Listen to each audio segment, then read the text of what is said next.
Good afternoon. The war in the Middle East continues to spread across the region as the conflict heads into its third day. On Saturday, the US and Israel struck Iran, killing the country's supreme leader and hundreds of citizens. In response, Iran has targeted the wider region, attacks which the Gulf states and the US have condemned as indiscriminate and reckless. British interests overseas are being targeted too, with a drone strike overnight on a British RAF base in Cyprus and a second attack this morning as two unmanned drones that were heading there have been intercepted. Neil Connery reports. This war is spreading and fast. In Lebanon overnight, Israeli forces struck back after coming under fire from Hezbollah.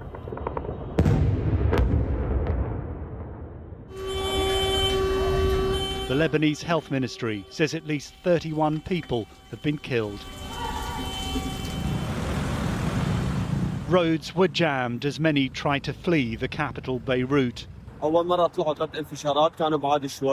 first there were 3 explosions, this man says. After about 10 minutes there was another strike right behind us. We all fled, and then there was another one. Israel says it responded after Hezbollah fired missiles on the city of Haifa. Hezbollah opened fire last night. They knew what they were doing, this IDF spokesman says. We warned them. They will pay a heavy price for this. All options are on the table.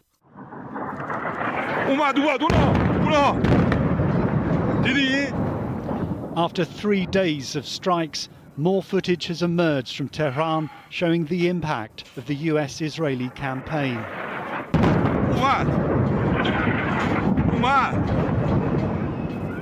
Smoke billows high into the skies above the Iranian capital as more bombs fall.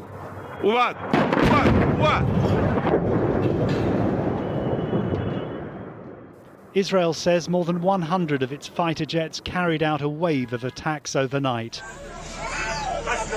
Iranian officials say these are some of the casualties from the latest airstrikes. In Cyprus, sirens sounded this morning at RAF Akrotiri.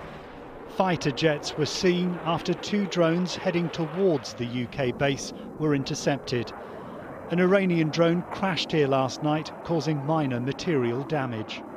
The Prime Minister says the UK has agreed to a US request to use British military bases for defensive strikes on Iranian missile sites. Iran is pursuing a scorched earth strategy, so we are supporting the collective self-defense of our allies and our people in the region. In Kuwait, 3 US fighter jets were accidentally shot down by Kuwaiti air defences. All crew were safely recovered. Iran's attacks on its Gulf neighbours continue after a weekend of strikes. Among those trapped, it's estimated there are around 300,000 British citizens in the region. Neil Connery, ITV News. It's been just over 48 hours since the conflict erupted. Our international editor, Emma Murphy, is in Erbil in Iraq. Emma, what is your take on how this is escalating? Well, Nina, if you think back over the conversations we've had on here over the past months and weeks, it's all been about how dangerous it would be if the situation escalated, if there was a strike. Well, of course, we've got to that point. There was a strike. It has escalated. It's not just a strike. It is now a full-blown war. And it's a full-blown war that is bringing in more and more nations by the day and affecting more and more people by the day. We've seen today the real risk of expansion and escalation. The strike that took place today in Saudi Arabia hit one of the largest oil refineries. Now, that is a really very significant strike because not only does it have an effect long-term over things like oil prices for people all over the world, it also means that Saudi Arabia is considering becoming involved militarily. That's another country getting involved potentially in this. And if you then look at the situation in Cyprus with RAF Akrotiri, those drone attacks on there today, that is bringing the British bases in, and then you have the Greeks that are sending in frigates and fighter jets to try and protect Cyprus and the British bases. It really gives a sense of spread, it gives a sense of dynamism, and it gives a sense of danger. And whilst we've been on air, Pete Hegseth, the US Secretary of War, has been saying, this is not going to be an endless war like Iraq. The reality is, Iraq, this many days in, was not an endless war, and it has still got consequences now. Emma, you mentioned Cyprus there. How concerned should we be about potential further strikes on UK interests in the region? Well, I don't think there's any coincidence between the fact that last night Keir Starmer announced that the UK would allow British bases to be used by American jets to take off for Iran, and then next thing is there's these drone attacks. The Prime Minister tried to put it as a defensive action, that the British were trying to protect their people and assets, but that is not something that's being seen by the Iranians. I spoke to the Iranian Deputy Foreign Minister this morning. This is what he had to say. What the Prime Minister of UK said yesterday was actually actively participating in this aggression. It doesn't matter if you are naming it or covering it up by being defensive. He also went on to speak about the dangers of this situation in terms of aligning with the United States. And he said that the British people ought to be aware of the risk of the British government making exactly the same mistakes that they made in Iraq back in 2003. And I think there is a real sense, whoever you speak to in this region, that people need to move cautiously and incredibly carefully, because at this point, this region is burning and somehow they have to try and contain it. It will not be an easy job to try and rein everybody in. The Iranians say that they are willing to have talks. They will consider that, but only if American aggression, as they describe it, stops. They will not do it unless there is a stop in the bombing. And Murphy, thank you. Here, the Prime Minister is under pressure from all sides, including from within his own party. Let's talk to our political correspondent, Louisa James, now at Downing Street. First of all, what's the latest on the government's position on this conflict? Well, the Prime Minister is due to give a statement to the Commons at 3:30 this afternoon. He says he will explain the steps taken over the weekend. I think the mood among MPs, the question, the word on the lips of many MPs at Westminster today is Iraq. One Labour MP saying, Ian Byrne, the lessons of that war must never leave a Labour MP or a Labour Prime Minister. The Liberal Democrat leader, the Greens leader, also calling for Parliament to have a say on any UK involvement. So the Prime Minister is expected to face questions this afternoon on exactly what the UK involvement is, the use of British air bases by the Americans. That is something of a U-turn from the position last week when he told President Trump that that could not be the case. But ministers and the Prime Minister very much making that distinction that Emma was just talking about between what they see as offensive strikes taking place by the US and Israel over the weekend, and what they say are defensive strikes that UK air bases are being used for, and that is to protect British lives. And Louisa, while the uncertainty continues over what's happening in the region, what's the latest on a potential plan to get thousands, hundreds of thousands of Britons home from the region? Well, the Foreign Secretary has told us that there are an estimated 300,000 British nationals in Middle Eastern countries, which she says are being targeted by Iran. Around 100,000 of those have registered their presence with the Foreign Office. Clearly a very worrying time for many of them, and we're going to hear from one of them later on this programme. But here is the message from Yvette Cooper to those affected. Right now, the local advice for many of these countries is for people to shelter in place, and it's important that is followed because obviously these are areas where there have been risks of Iranian drone strikes and missiles as well. But of course, what we want to make sure is that people, especially you've got holiday makers for whom this is really stressful, who want to be able to return home, that we're doing everything possible to work with the airlines, with the travel industry and with the governments in the regions so that people can travel safely home. Well, I am told that there are various options being looked at by the government, but a mass evacuation, if that does happen, would be perhaps the biggest of its kind in peacetime. Louisa James, thank you.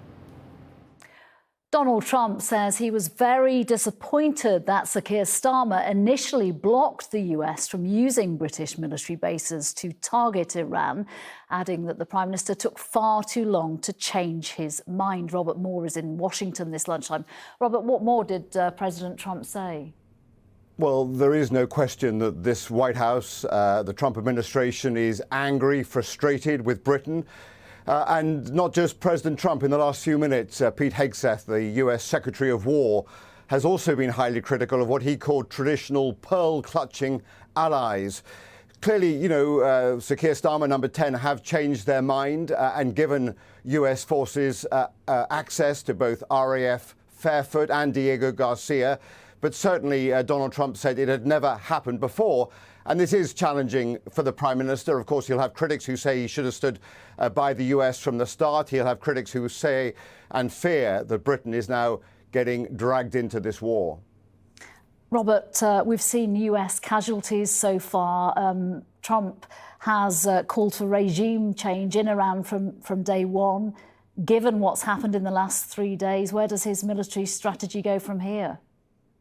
I think there's a stunning lack of kind of military clarity or mission objectives. I mean, President Trump has spoken at various times about this being a 2-day war, a 4-day war, a 4-week war, or as long as it takes. Now, Pete Hegseth in the last few minutes has been speaking at a Pentagon briefing. That is still going on. Earlier at that briefing, he said rather dramatically, the regime chanted death to America, and now it has been gifted death from America. This is also what he went on to say.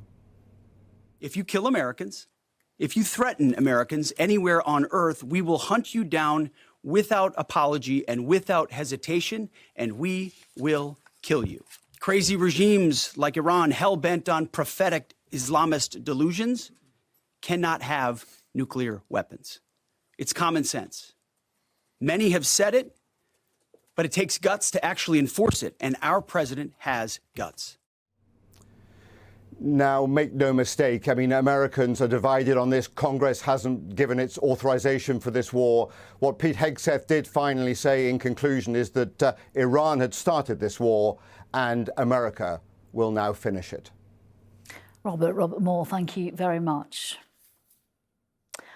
Global travel is in turmoil as thousands of flights worldwide have been cancelled, leaving passengers stranded. Major airports in Gulf Arab states, including Dubai, remain closed and airspace over the region is restricted. Here, holidaymakers are stuck at home with no answers as to when flights might resume. Amy Welsh is at Manchester Airport this lunchtime. Amy, what's the latest from there?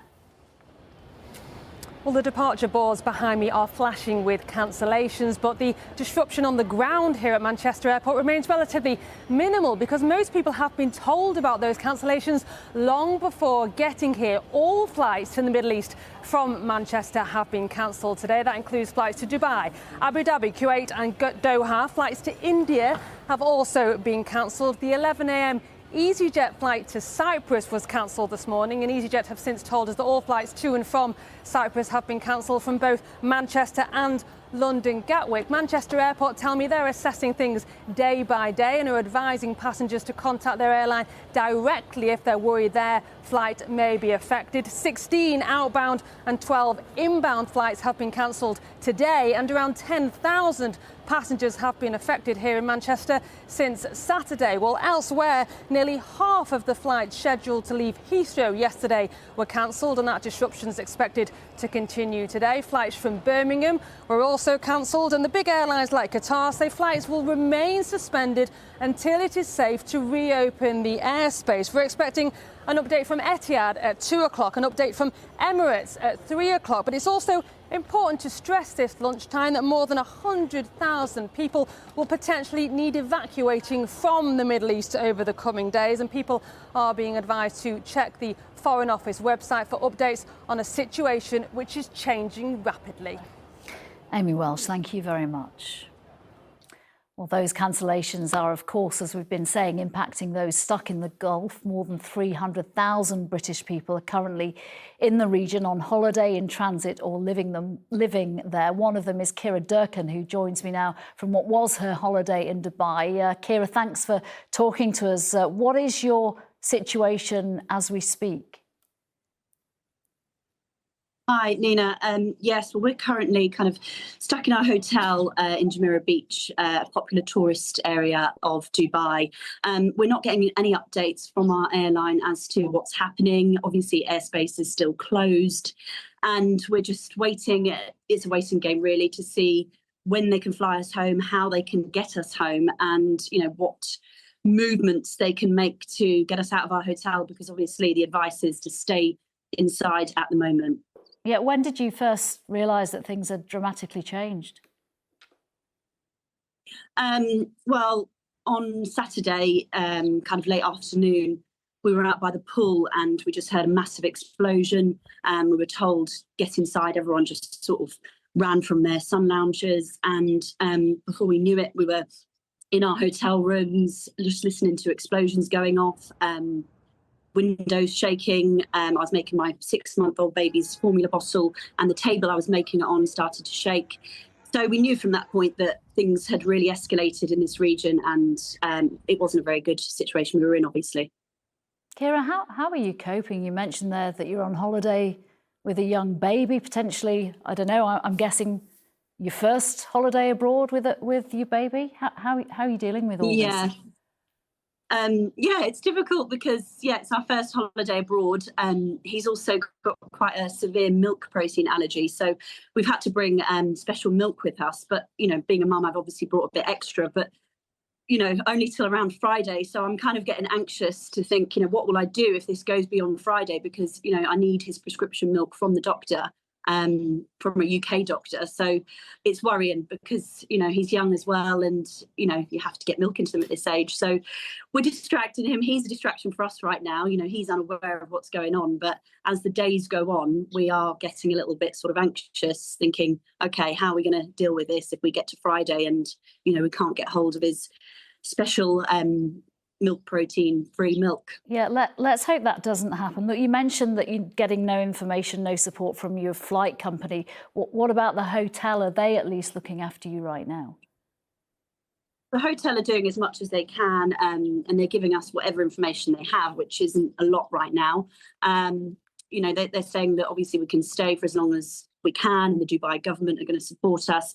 I travelled here on an Irish passport, so did my fiance, but our 6-month-old baby has a British passport. So that's causing a couple of issues because we've registered him as being present here, but I only managed to get hold of the Foreign Office today to say that we're actually here and he's not holidaying on his own, because obviously they're trying to put, a repatriation package together if airspace doesn't open. So that's been a bit of a challenge as well, just trying to sort of stay in touch with authorities and see, if we can get in touch with the Irish embassy and kind of what rights we have to leave through that avenue when we've got a child who has a British passport and we're travelling on Irish passports. Well, Kira, good luck with everything that you may face in the hours and days to come. Let's hope you get some solid answers really soon.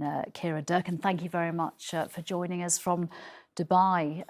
Our consumer editor, Chris Choi, is here now. This is causing, as we've heard, right, left and everywhere, huge disruption. Very specifically, what should people do if they got any rights if their flights are cancelled right now? They have, but as we heard there from Kira, and imagine that duplicated hundreds of thousands of times, you don't always get the rights you're entitled to because it's very common for airport and airline staff to simply be overwhelmed. But let me go through what you are entitled to, and here's the graphic. So for those who, like Kira and others, are stranded overseas, if you're a passenger of an UK and EU airline, you're entitled to care, comfort, things like alternative flights or a refund, to refreshments, to hotels proportionate to the level of disruption. But, and this is important, if your airline isn't UK or EU, then they're not covered by those rules. So you need to check terms and conditions with your airline. Now, passengers going out, booked on flights that have been cancelled, leaving the UK, are entitled to all that comfort we talked about: alternative flights, refreshments, hotels, refunds, if you no longer wish to travel. A lot of people, of course, have travel insurance that they rely on. No universal there. It comes down to ploughing through the detail of the terms and conditions. Two really important things to get out, I think. Make sure that you stay in touch with the Foreign Office website, because that has the up-to-date information, and with your airline too. Stay in touch, because things are changing fast in this situation. OK, Chris, thank you very much.